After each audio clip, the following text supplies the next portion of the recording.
Greetings to all C3RF members and friends across Canada and indeed around the world, and a special welcome to the folks at Veterans for Freedom on their dedicated streaming channels as they view this video summary of the C3RF update for 06/24.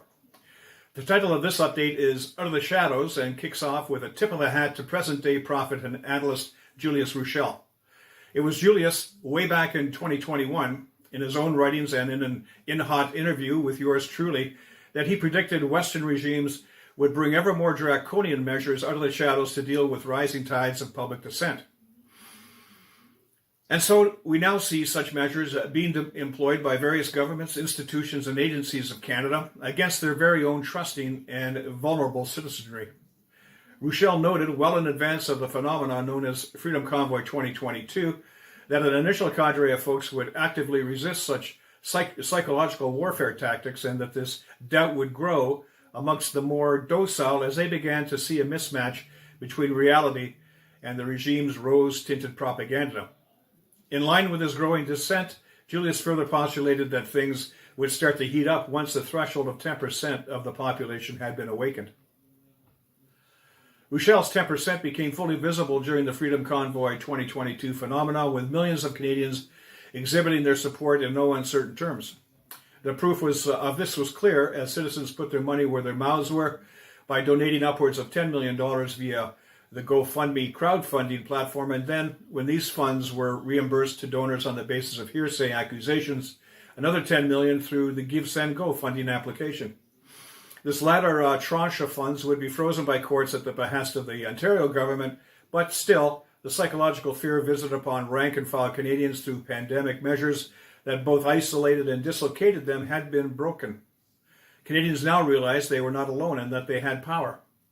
Their overseers would sense this power shift, and it was not long before provinces in turn would abandon their oppressive and ineffective Wuhan virus mandates.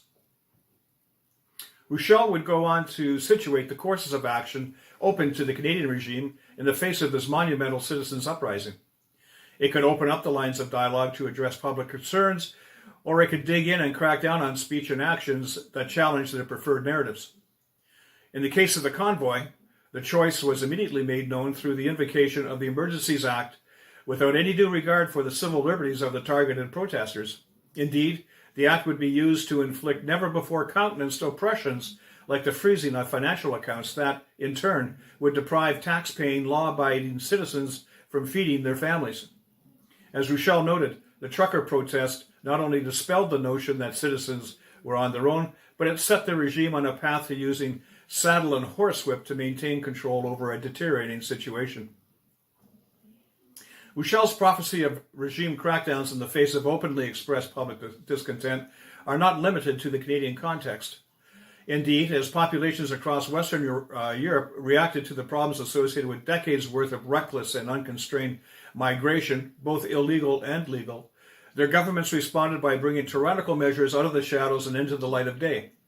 Rather than listen to well-founded complaints, the political authorities in the UK and Ireland, for instance, chose to tighten their grip, to escalate, to increase their hysterical propaganda, to ramp up illogical repercussions, and to squeeze us, the Irish and the English working classes, into compliance, end quote.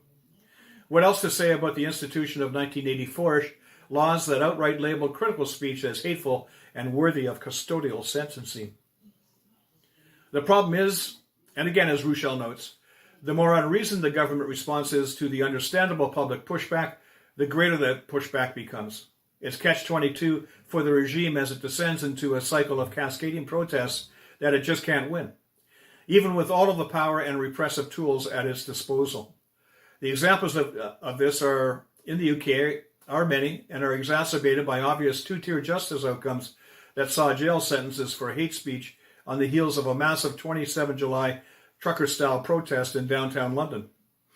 The bias-driven inconsistencies were glaring as those accused of blasphemy against certain religions are jailed for 18 months, even as others who rape and groom young English girls are quietly released from custody. The situation is now approaching a point of no return as the stabbing deaths of 3 young girls aged 6, 7, and 9 tipped England into violent rioting, firmly rooted in the belief that regular folk were on the wrong end of a two-tier justice system.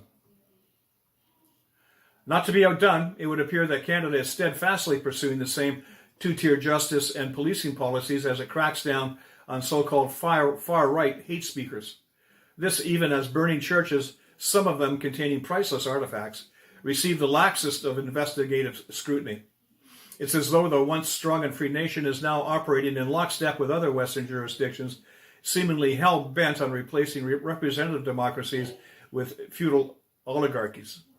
How else to explain a British Columbia woman being arrested for making a racially offensive social media post, even as an unknown number of allegedly traitorous parliamentarians are allowed to run amok in Canada's federal halls of power? And then there is the unsettling case of two Alberta men being denied bail after more than 900 days in remand and after being found not guilty by a jury of their peers. Meanwhile, convicted rapists are allowed bail as they await appeal even after having been found guilty as charged. Across the West, it's as though our judicial systems have reverted to Star Chamber rules. As governing authorities double down on the repressive measures in response to the public's truth-seeking efforts, and as prophesied by Julius Ruschel, we begin to see the contours of a massive game of chicken. Who will give in first? Will the regime decide to sideline all the tools of political power at its disposal, or will the public writ large give in and withdraw into the shadows from which it came? Who gives in first is of monumental import, as one outcome sees the country careening down the path to tyrannical serfdom, while the other sees the repudiation of a whole slate of political, judicial, and administrative leaders with all that entails. Then again, if neither side swerves, we are left with the very real possibility of a cataclysmic collision.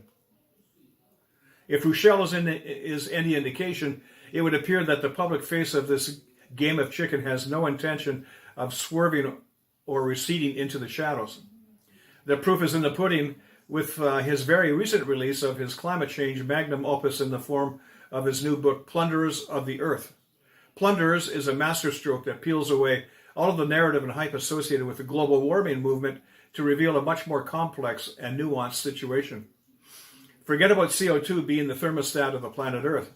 It would be much more accurate to say that an array of intricate planetary and interplanetary cycles coupled with man's mismanagement of soils and forests has much more to do with rising CO2 levels than the burning of fossil fuels. If our narrow-minded betters are wrong on this file, just what else can they be wrong about? As truth seekers like Ruschel tenaciously keep peeling back layers of narrow-minded narratives encrusted with lies and misdirection, we see counterforces battening down the hatches in a best effort to keep such truths buried in the shadows. These latter efforts, however, have become more and more strained as social media networks, aided by such as the X platform, open the door to loosening the iron grip that regimes once had on information. Once again, we see Ruschel's prophecy kick in as the central planners become more draconian with their tactics. In this vein, witness Canada's own Supreme Court putting the kibosh on its review of the travel mandate case forwarded by none other than Maxime Bernier and Canada's last living First Minister responsible for patriating the nation's Charter of Rights and Freedoms, Brian Peckford. It would appear that protecting the vaccine narratives of a runaway executive is more important to the court than clearing up some pretty pesky questions pertaining to the intent of the Charter, and even if it exists in practice anymore. Looks like the game of chicken is full on. In closing, a reminder to join us at CanadianCitizens.org, where you can see this update in its full glory, including links to all of the cited documents. Simply go to the News tab at the top of the page and select C3RF Member Updates from the drop-down menu. Until next time, this is Russ Cooper signing off, wishing you and yours much happiness and freedom from C3RF.